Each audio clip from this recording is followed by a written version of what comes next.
자, 안녕하세요. 사경원입니다.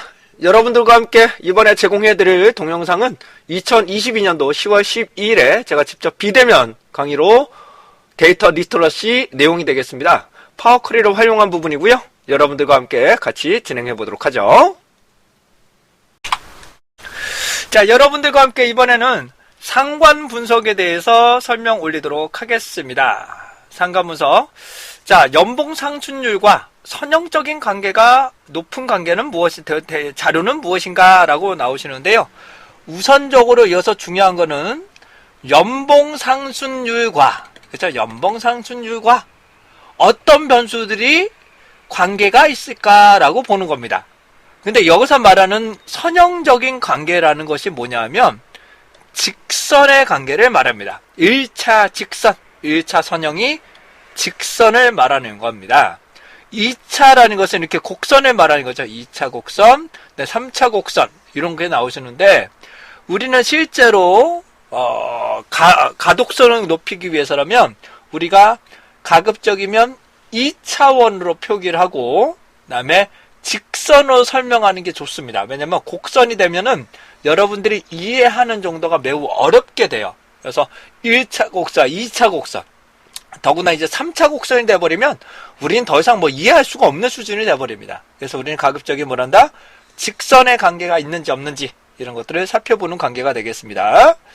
자, 어떤 변수가 직선의 관계가 되느냐? 여기서 말하는 직선이라는 것은 X축입니다. X축과 Y축에 대해서 이쪽이 높아가면, 이쪽이 증가되면 Y는 어떻게 낮아질 수도 있겠죠. 이렇게 낮아질 수도 있고 높아질 수도 있겠죠. 근데 얘가 하나의 직선에 많이 밀집되어 있는 것이 좋습니다. 이렇게 해당하는 자료들은 밀집한 게 좋고 이렇게 막 퍼져 있으면 X와 Y 간의 관계가 없다. 다시 말하고 X와 Y의 관계가 없다라고 봅니다. 그러면 X가 해당 부분이 영향을 미치는 변수가 아니다 라고 보실 수가 있겠죠. 다음은 이거는 한 단계 더 넘어가면 회귀 분석이라고 하는데요. 이 상관 분석은 1차를 보게 되는데 그냥 X축의 방향과 Y축의 추세만 보는 겁니다.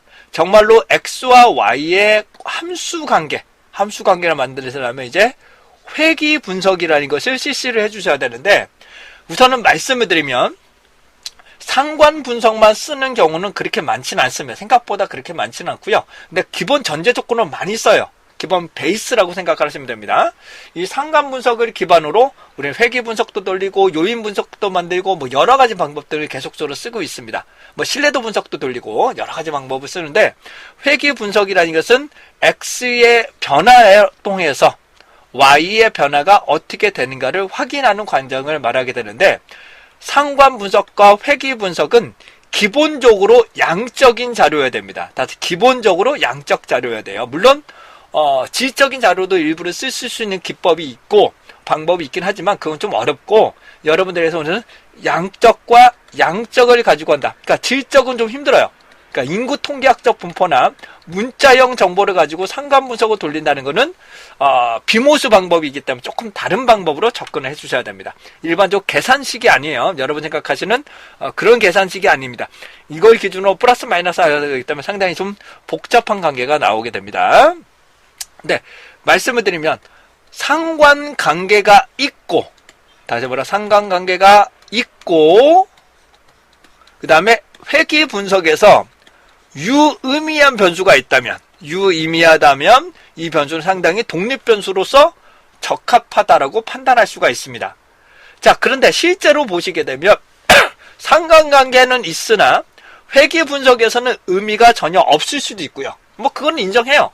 상관관계는 있으나 회귀 분석에서는 의미가 없을 수 있다. 그건 인정해요. 근데 문제는 회귀 분석에서는 의미가 있었는데 상관관계에서는 관계가 없었어. 이런 경우들이 상당히 경우도 많이 발생을 합니다. 그래서 전제 조건을 말씀드리면 상관관계가 있는 걸 기반으로 회귀 분석을 돌려서 관계를 유의미하다 아니다는 걸 판단하는 것이 더 좋은 모델입니다. 왜냐하면 이렇게 한번 뒤틀어버리지 않으면 나중에 고급 분석을 하게 되면 이게 앞뒤가 잘 맞진 않습니다. 이게 무너져 버립니다. 해당되는 부분이 무너지기 때문에 전제 조건은 어느 정도 청적을 해주셔야 됩니다. 그래서 상관관계가 높고 그 다음에 회계 분석에 의미가 있고 그렇게 해당 변수들만 추려서 분석하는 것이 더 합리적이다 라는 것을 말씀 좀 드려봅니다. 자, 상관분석 말씀드린 것처럼 두 개의 변수인데 변수가 여러 개가 들어간다 하더라도 다시 변수가 여러 개가 들어간다고 하더라도 얘는 각각 분석합니다. 이렇게 뭐 해당한 부분은 이렇게 뭐 이런 식으로 해당한 부분은 각각을 분석을 하게 됩니다. 그러니까 두 개의 변수들만 가지고 분석을 한다라고 보시면 돼요. 그러니까 얘가 직선의 관계를 가지고 있는데 얘는 양의 방향, 이쪽인 음의 방향이고 이 강도가 얼마나 센지 아닌지를 살펴봅니다. 쉽게 말씀드리면 친하냐?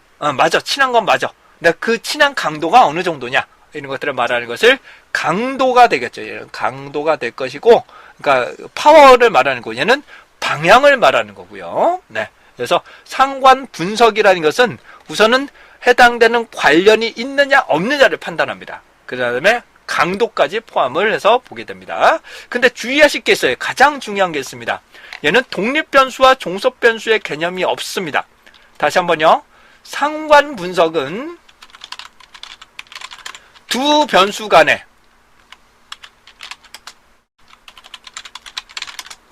1차 선형, 즉 직선의 관계를 말합니다. 관련 정도를 말해요. 그러므로 독립변수와 종속변수의 개념이 없어요. 개념이 없습니다. 개념이 없다라는 부분이 가장 중요합니다. 즉 X 때문에 Y가 변한다는 개념이 아니에요. 상관분석이라는 것은 X의 변화가 Y의 변화가 어떻게 되는 거냐를 그 추세 정도만 본다라고만 보시면 됩니다. 이것을 우리는 상관분석이라고 합니다. 다시 얘 상관분석이 돼야 되겠네요. 죄송합니다. 상관분석이 돼야 됩니다. 자, 해당되는 이 많은 분들이 또 헷갈리시는 게 그렇다면 왜 분석을 하냐? 그러니까 다시 한번 말씀드립니다. 이런 선형 관계가 있고 인과관계에 해당되는 유의한 변수라면 그게 상당히 합리적이라고 도출할 수가 있게 되는 것이죠. 전제 조건을 계속 충족해 나간다고 보시면 됩니다. 그래서 얘는 마이너스 1부터 1까지 값을 가지고요. 상관 개수값을 도출합니다. 그 다음에 얘는 유의 확률과 두 가지가 나오는데요. 유의 확률과 상관 개수값이 나오는데 유의 확률은 상관이 있느냐 없느냐를 판단하는 거고요. 그 다음에 상관 개수는 상관의 강도를 파악하게 되는 것을 말하게 됩니다. 그래서 상관 개수도 봐야 되고 유의 확률 값도 봐야 됩니다. 네. 자, 근데 상관관계가 전혀 없으면 상관계수는 0이라고 나옵니다. 그래서 절대값 기준을 보게 되는데 얘는 마이너스 1부터 1까지 값을 가집니다. 다시 한번요. 상관계수는 그리고 얘는 마이너스 1부터 1까지 범위를 가지게 됩니다. 네, 범위를 가지게 됩니다. 얘는 절대값 기준으로 봐야 되겠죠. 그래서 절대값을 기준으로 0.6 이상이면 상관이 있다 라고 판단합니다. 자, 다시 한번 설명을 좀 드리면 절대값 기준이에요. 절대값 기준이에요. 자, 0부터 0.3까지 0부터 0.3까지는 얘는 관련이 없다라고 봅니다. 다시 관련이 없다.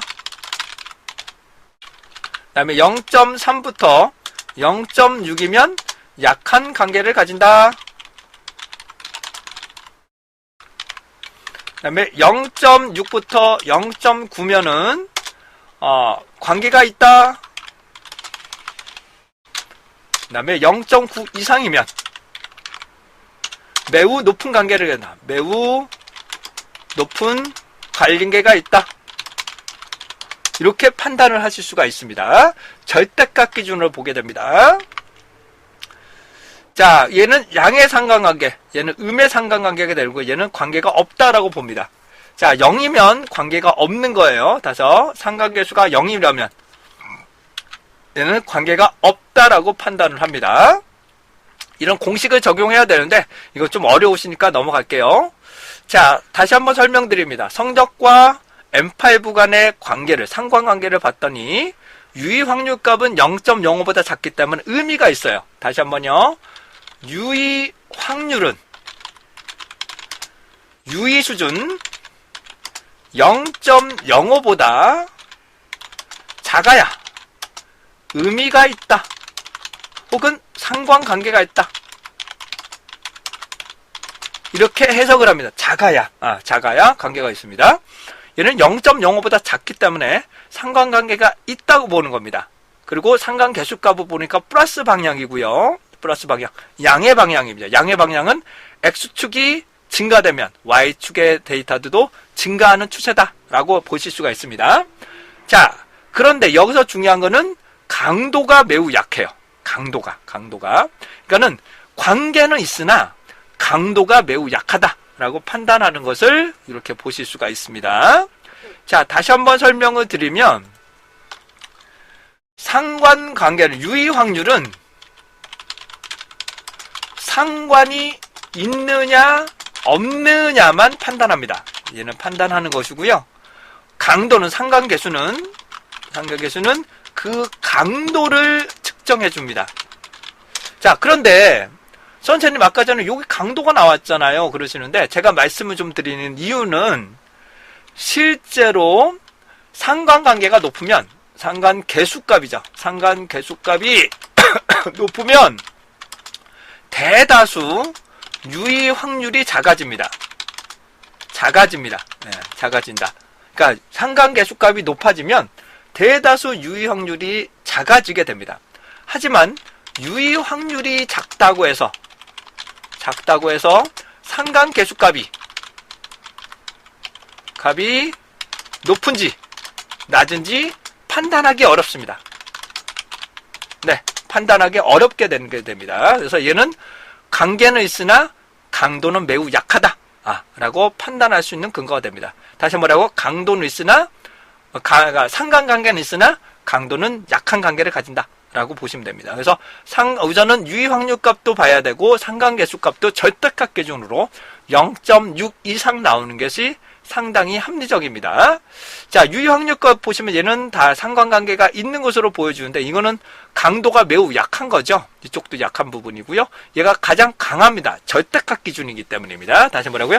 절대값 기준이기 때문에 성적이 높아지면 M5는 감소하는 추세가 나타날 수가 있겠습니다. 성적이 높을수록 졸음 정도가 낮아진다. 이렇게 보실 수가 있게 되겠네요.